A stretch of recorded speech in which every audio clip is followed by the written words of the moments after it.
제가 운전을 거의 20살 되고 바로 시작을 했는데, 그때부터 운전을 하면서 졸음 운전을 크게 2번을 한 적이 있어요. 첫 번째는 한 20대 초반에 어디 놀러 갔다가 집으로 돌아가는 길이었던 것 같은데, 피곤해서 꾸벅꾸벅 졸다가 눈을 떴는데 어디였는지 아세요? 하늘나라?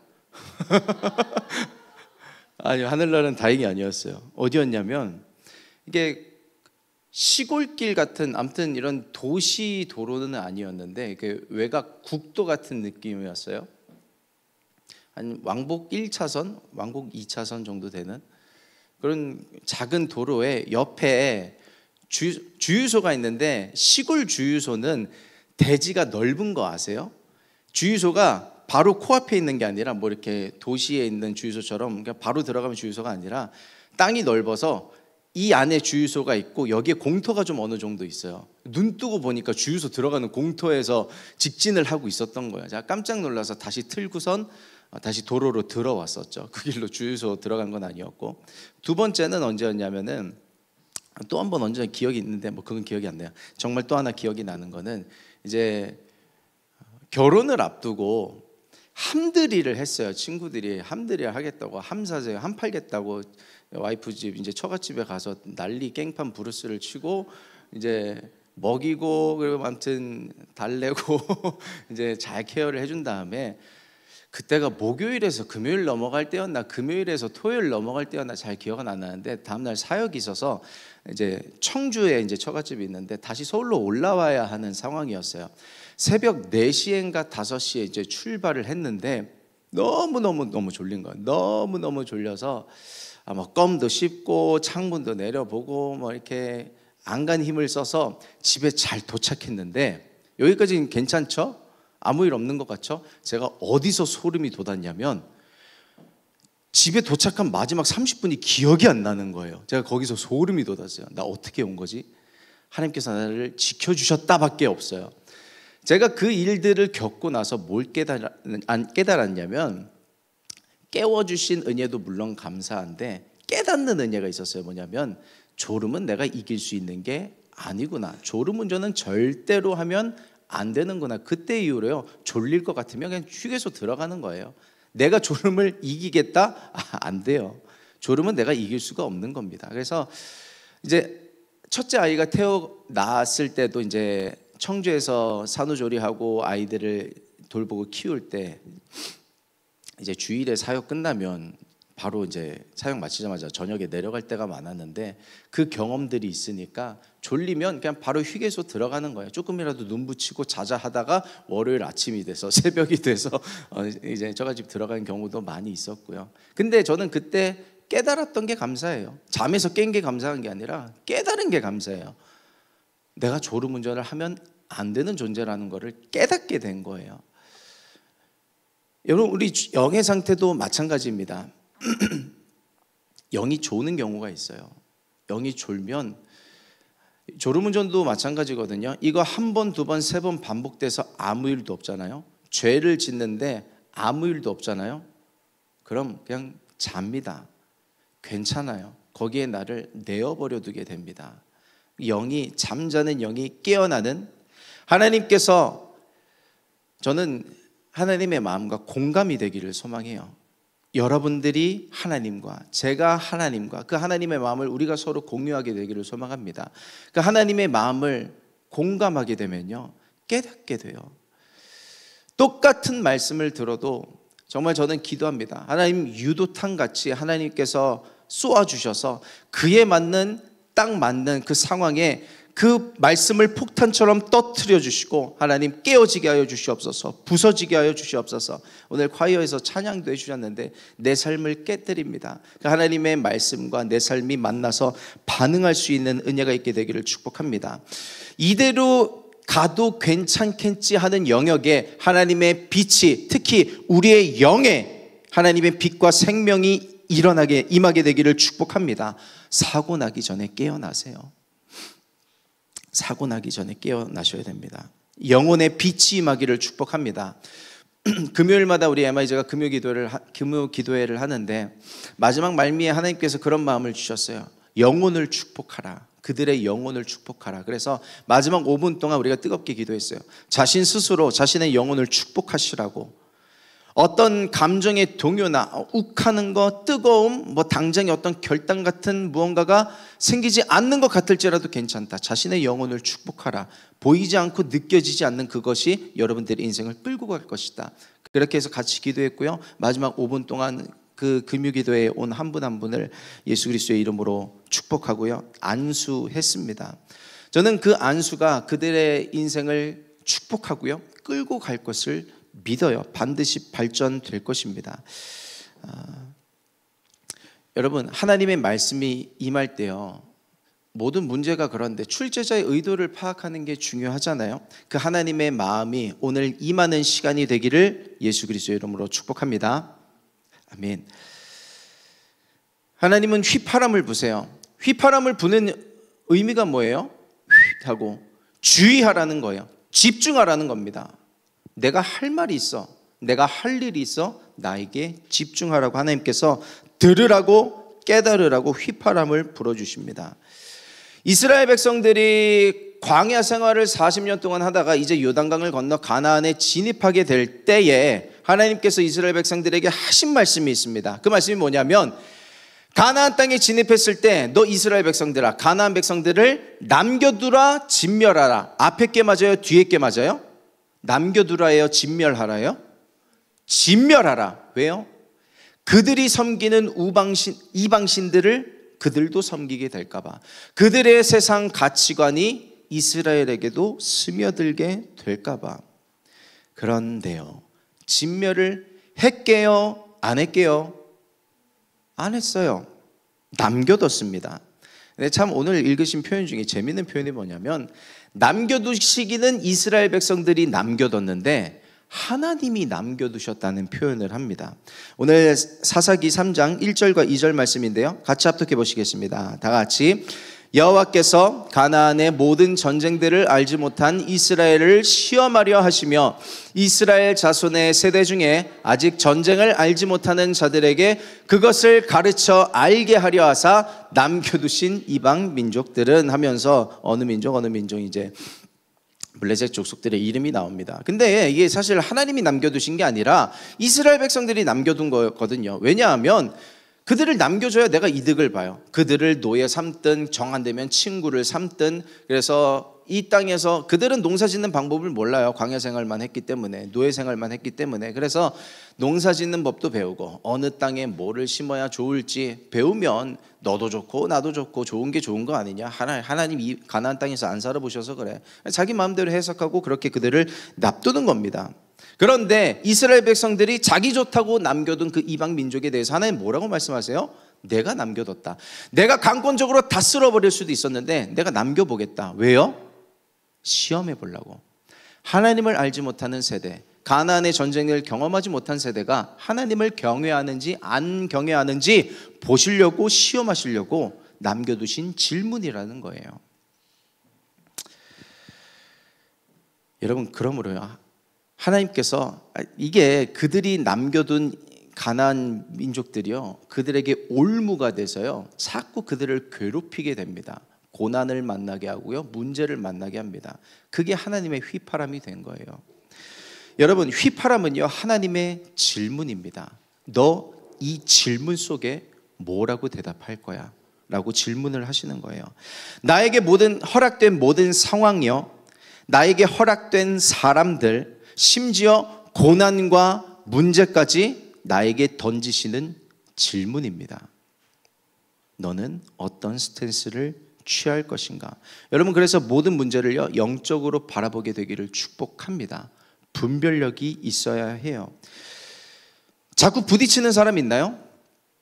교회에서든 학교에서든 직장에서든 가정에서든 자꾸 부딪히는 사람 있어요? 없어요? 있어요, 없어요? 있다면 하나님께서 질문을 던지시는 거예요. 너 그에 대해서 어떻게 할 거냐고. 물론 세상 모든 사람들과 다 좋게 지낼 필요는 없습니다. 피곤해요. 어떻게 살 거야? 그런데 질문을 던지시는 사람이 있다고요. 나한테 가깝게 붙여놓고 너 이 사람 사랑할 수 있어? 질문을 던지시는 거예요. 자꾸 나랑 부딪히는 사람을 보면요, 왜 부딪히냐면 나는 맞고 그는 틀렸기 때문에 부딪히는 것 같아요. 근데 반대로 생각해 보세요. 그는 뭐라고 생각할까? 내가 맞고 그가 틀려라고 생각할걸요. 그러면 이건 옳고 그름의 문제가 아니에요. 다른 거예요. 그 다름의 영역 속에서 내가 그를 어떻게 바라볼 것인가, 하나님이 말씀을 하시는 것입니다. 여러분들에게 질병을 주셨나요? 그 질병을 통해서 하나님께서 질문하시는 거예요. 성경이요, 질병에 대해서 뭐라고 얘기합니까? 그 질병을 통해서 너는 죽을 거야? 그 질병을 통해서 너는 망할 거야? 그 질병을 통해서 너는 끝날 거야? 앞으로 무슨 일을 하려고 해도 그게 올무가 될 거야? 성경이 그렇게 이야기하나요? 아니요. 성경은 뭐라고 이야기해요? 죽을 병이 아니라 하나님의 영광을 위함이라. 내게 있는 이 질병을 통해서 하나님께서 무언가 하실 일이 있으신 겁니다. 이것을 네가 믿느냐? 질문을 던지고 계신 것이죠. 내게 있는 멘탈의 문제들, 물질의 문제들, 죄의 문제들, 비전의 문제들, 결혼의 문제들, 그 모든 것들을 통해서 하나님이 질문을 던지고 계세요. 그 질문에 한번 집중해 보시기를 바래 봅니다. 사람과 사람 사이에서 오해가 생기는 지점이 있는데 그게 뭐냐면요, 있는 그대로를 받아들이지 못해요. 그가 무슨 행동을 하고 그가 나에게 무슨 이야기를 했을 때 우리는 속으로 한번 생각을 해봅니다. 무슨 의도가 있는 거 아니야? 다른 의도가 있을 것 같은데, 내게 잘해준다든지 여러 가지 상황 속에서요. 10길 물속은 알아도 한 길 사람 속은 모른다는데요, 우리가 그 사람의 의도를 정확하게 파악할 수 있을까요? 없을까요? 모를 때가 더 많아요. 내 마음대로 생각하고 내 마음대로 판단하는 거기에서부터 오해가 시작되고요, 갈등으로 번지게 됩니다. 여러분, 그래서요, 정말 설령 그 사람의 마음속에 어떤 의도가 있었다 하더라도요, 우리는 정확하게 모르기 때문에 일단 있는 그대로 받아들여 주세요. 그래야 오해가 생기지 않습니다. 나중에 할 말이 있는 거예요. 돌아와서요, 하나님께서 질문을 던지신다고 했는데 하나님의 질문은요, 다른 의도가 있는 질문이 아닙니다. 하나님에게는요, 숨은 속뜻이 없어요. 오늘 본문을 한번 다시 보세요. 뭐라고 말씀하세요? 이스라엘을 시험하시려고 둘러 말씀하셨어요? 애둘러 이야기하셨어요? 시험하고 싶은데 그냥 꽁꽁 포장해서 실은 아닌 것처럼 하셨어요? 아니요. 시험하시려고 질문을 하신 거예요. 분명한 의도가 있으셨던 것이었습니다. 하나님께서 질문하실 때, 나에게 질문하실 때요, 그 질문을 꼬아서 듣지 마세요. 나에게 질문을 하실 때는요, 그 속에 답이 있는 것입니다. 하나님의 질문은 하나님의 답인 거예요. 그 질문이 곧 답인 것입니다. 대표적으로 하나님의 질문이 성경에 많이 있는데요, 첫 번째 질문을 한번 생각해 볼까요? 성경에서 하셨던 하나님의 첫 번째 질문이 뭐게요? 창세기 3장에서 아담과 하와가 범죄했을 때, 그리고 부끄러워 숨어 있을 때 그들을 찾아가셔서 하신 하나님의 질문이 성경에서 첫 번째 질문입니다. 우리 한번 같이 창세기 3장 8절에서 9절 말씀 합독해 보겠습니다. 다 같이. 그들이 그날 바람이 불 때 동산에 거니시는 여호와 하나님의 소리를 듣고 아담과 그의 아내가 여호와 하나님의 낯을 피하여 동산 나무 사이에 숨은지라. 여호와 하나님이 아담을 부르시며 그에게 이르시되 아담아 내가 어디 있느냐, 아담아 내가 어디 있느냐 라는 질문의 의도가 뭘까요? 어디 계신지 모르셔서 질문을 하신 거예요? 찾으신 겁니까? 그렇지 않아요. 그 질문의 의도를 보면요, 질문 속에 답이 있습니다. 아담아, 너 죄 때문에 민망하지? 쪽팔리지? 두렵지? 걸릴까봐 민망하지? 근데 괜찮아. 아담아, 내가 여기 있고 내가 너를 기다리고 있으니 앞으로 나오너라. 내게 나오너라. 너를 용서한다, 사랑한다. 너에게 기회를 주길 원하노라.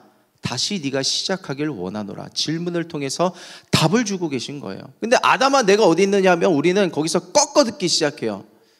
왜 불러? 나 왜 찾아? 꼽 주시려고? 벌 주시려고? 민망하게 하시려고? 드러내놓고 내 죄를 만천하에 유튜브에 알리게 하시려고? 아니에요. 그 질문 자체에 하나님의 뜻이 있는 겁니다. 그래서 이 지점에서 많은 크리스찬들도 넌 크리스찬들도 의문을 갖습니다. 그 지점이 뭐예요? 그럼 하나님은 왜 동산 중앙에다가 선악과를 놓으셔서 하나님 모든 것을 다 하신다며 사람이 그거 따먹을 거 몰랐을까? 아담과 하와가 그거 먹을 걸 몰랐을까? 왜 거기 두셔서 사람이 죄를 짓게 하셨냐는 거잖아요. 그렇죠? 그러면 내가 죄를 짓고 싶어서 진 게 아니라 하나님께서 그렇게 죄를 짓게 하셨으니 나는 잘못 없는 거 아닌가, 그런 생각을 하게 될 때가 있습니다. 그런 질문에 답을 찾기 위해서요, 또 다른 질문을 살펴볼 때가 필요가 있습니다. 고난 중에 있는 욥에게 하나님께서 나타나셔서 욥에게 던지신 질문들이에요. 우리 38장 4절과 5절입니다. 욥기 38장 4절과 5절 우리 같이 합독하겠습니다. 다 같이. 내가 땅에 기초를 놓을 때에 내가 어디 있었느냐? 내가 깨달아 알았거든 말할지니라. 누가 그것의 도량법을 정하였는지, 누가 그 줄을 그것의 위에 띄웠는지 내가 아느냐 하면서 계속해서 질문을 던지세요. 너 내가 땅에 기초를 놓을 때 어디 있었어? 바닷물의 양 몇 리터인 줄 알아? 어디까지 그 샘이 터져 나와야 육지를 덮치지 않을 수 있을지 재봤어?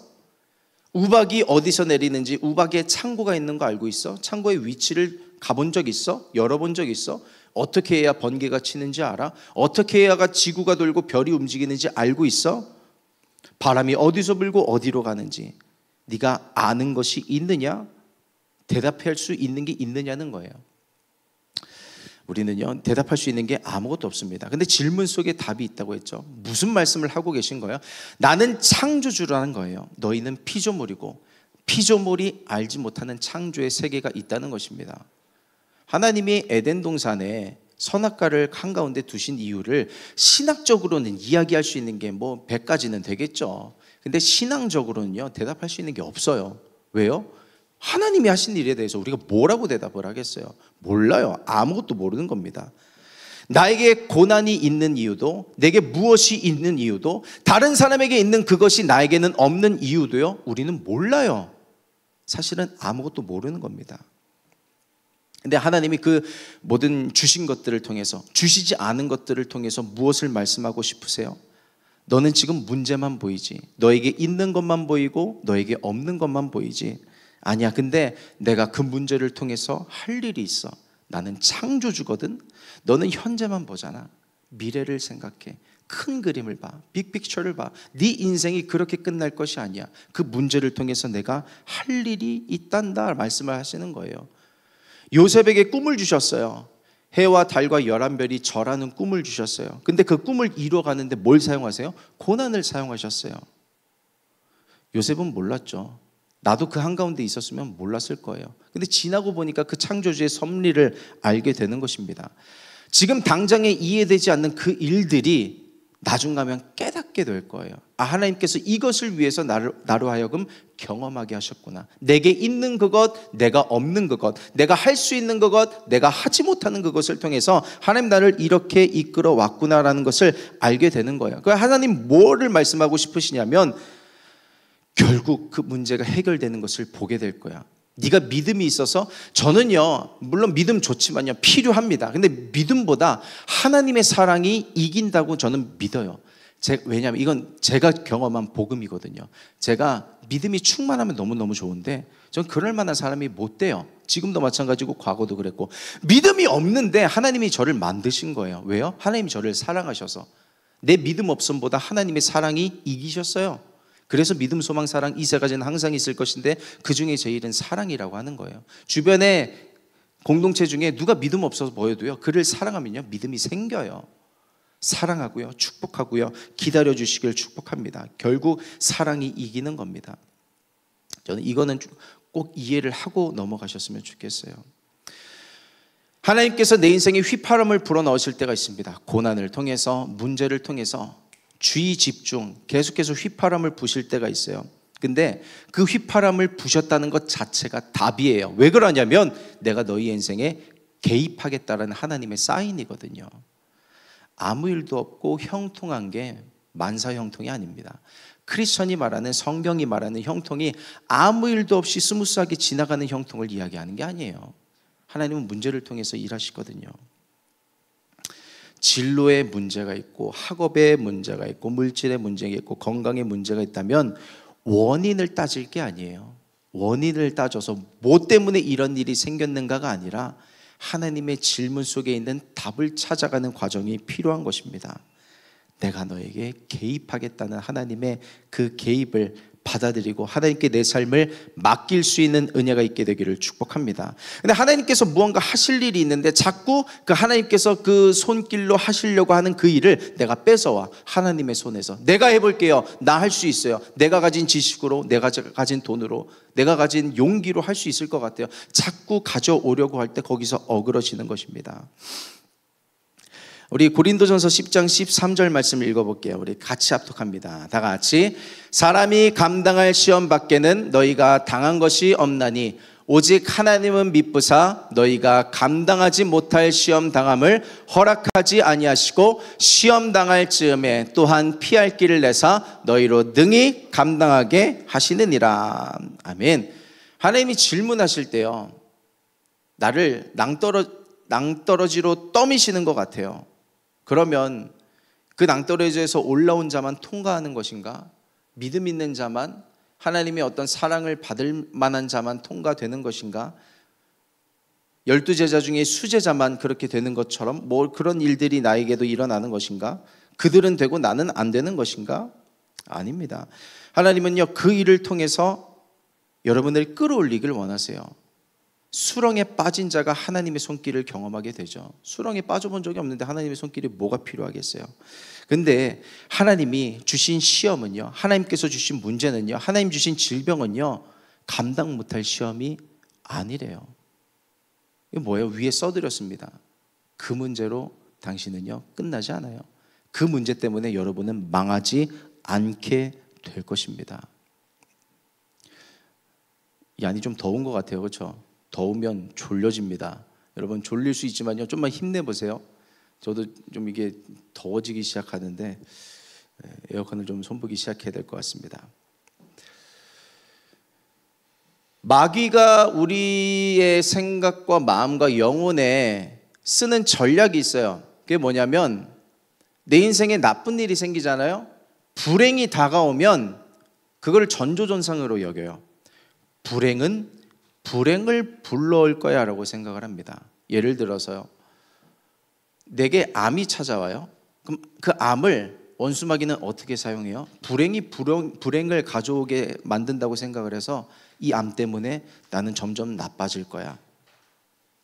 항암도 안 듣게 될 거야. 치료, 다른 사람의 일일 거야. 결국 나는 이걸로 죽게 될 거야. 마귀가 하는 방법이에요. 불행은 불행을 불러온다고 속이는 것입니다. 근데 하나님 하신 방법은 그게 아니거든요. 불행이 불행을 불러오지 않아요.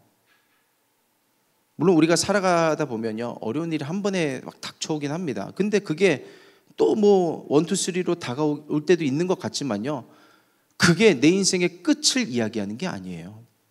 제가 이번 주에 매삼조 읽잖아요. 성경 읽다가 룻기를 지나가는데 나오미라고 하는 한 여인에게 아들 둘이 있었는데 아들 둘이 갑자기 다 죽습니다.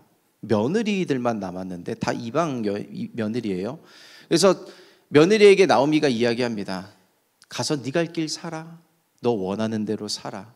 나도 내 몸 하나 잘 건사하면서 잘 살아볼게.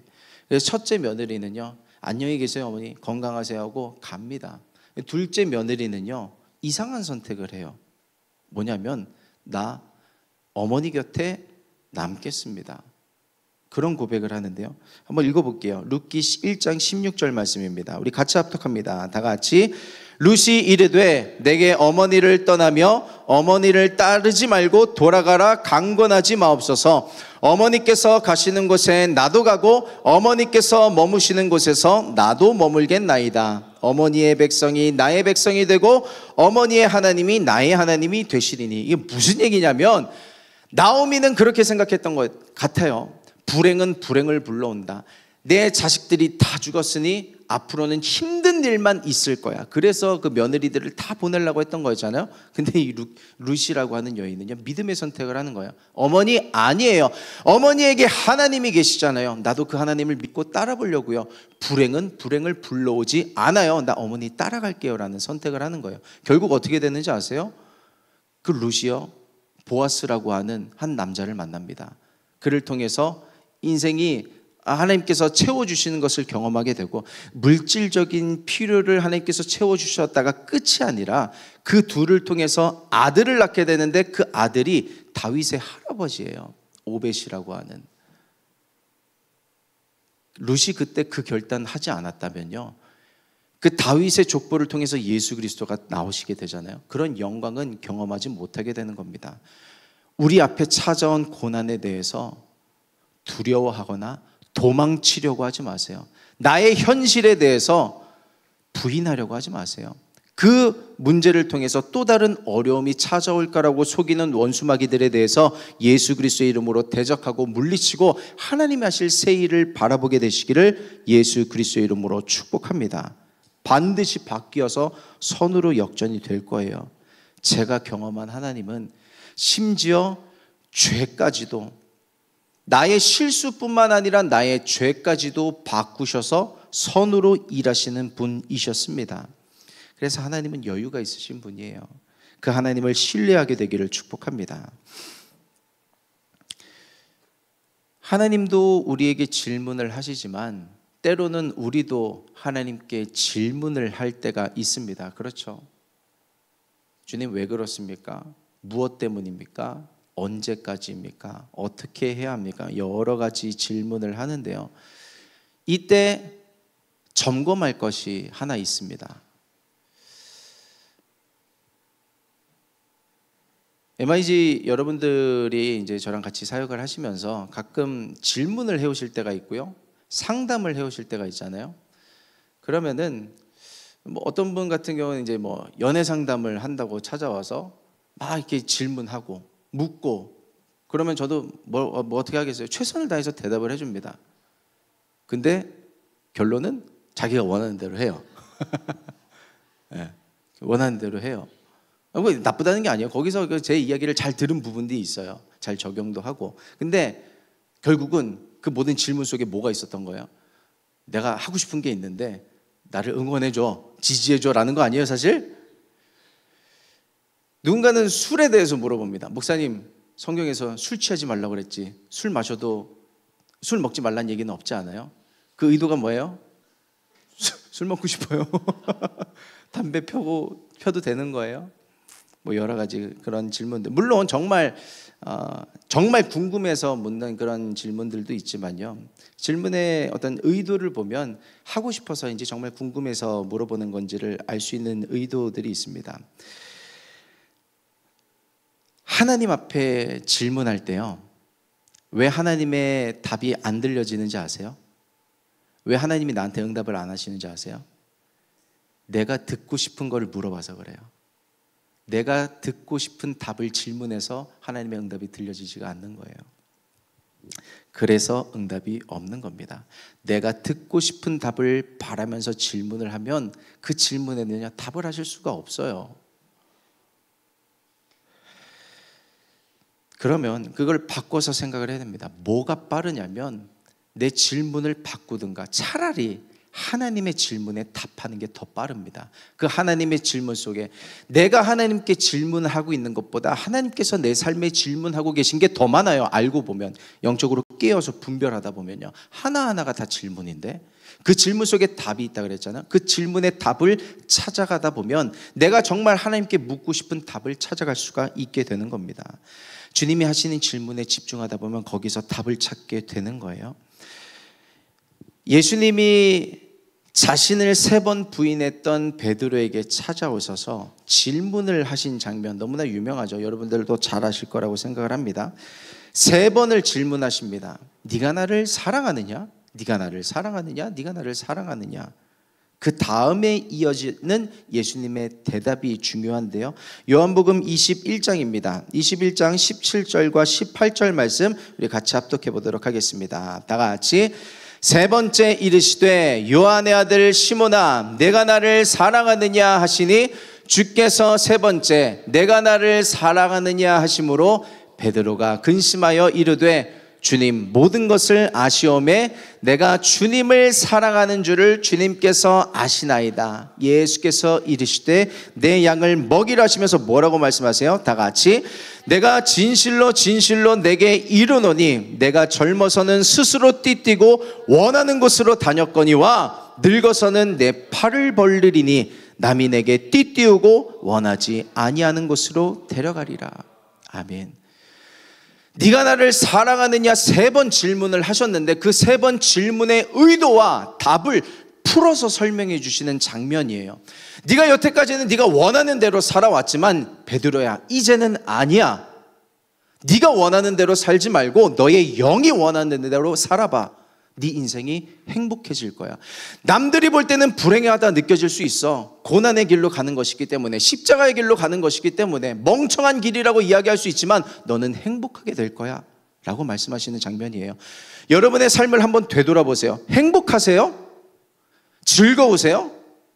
그렇게 돈 벌고 그렇게 세상에서 유흥을 누리고 내가 원하는 대로 살면 내 삶이 행복한가요? 저도 다 해봤는데 잠깐은 괜찮은데 현타가 오던데요. 괜찮지가 않던데요. 그게 나를 잠깐 뭐라고 해야 돼요? 플레저를 줄 수는 있어도요 행복을 주지는 못하더라고요. 근데 언제 행복하냐면 예수님이 이 질문에 답을 했을 때 남이 내게 띠띠우고 원하지 않는 곳으로 데려가리라. 내 삶을 영적인 시간에 투자할 때 내 삶의 행복함을 느껴요. Live your life 많이 이야기합니다. 너의 삶을 살라. 세상은 뭐라고 이야기하냐면 살고 싶은 대로 살아. 하고 싶은 대로 해. 네 시간이고 네 물질이고 너의 에너지야. 네가 하고 싶은 대로 살아. 근데 거기서 행복이 오질 않는다고요. 그걸 아시는 예수님이 뭐라고 말씀하시는 거예요? 거기에 행복이 있는 게 아니라 내가 원하는 너로 하여금 내가 원래 있기를 원했던 그 장소에 있어봐. 그 시간에 한번 들어가봐. 너의 인생이 행복해질 거야 라고 말씀을 하고 계시는 것입니다. 사마리아 여인에게 찾아가셔서 그렇게 말씀하셨죠. 이 물을 마시는 자는 다시 목마르려니와 내가 주는 물을 마시는 자는 영원히 목마르지 아니할 것이다.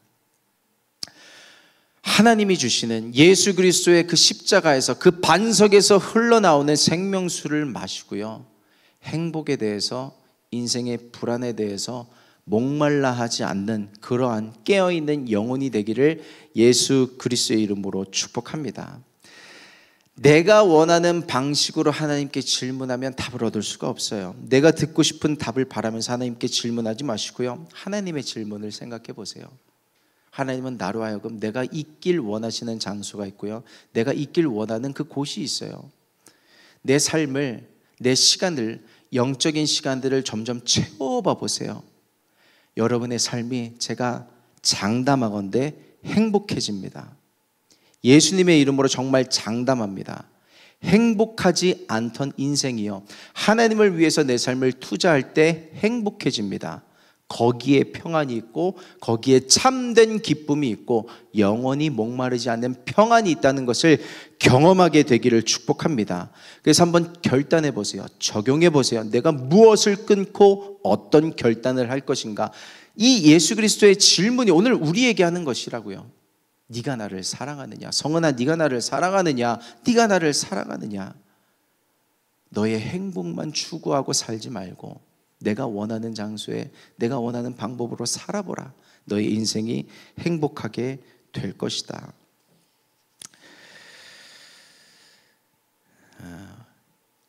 우리 크리스찬이라면 누구나 다윗이 되고 싶어요. 누구나 골리앗을 쓰러뜨린 다윗이 되고 싶어요. 앞에서 멋지게 나를 따르라, 주님께 쓰임받는 인물처럼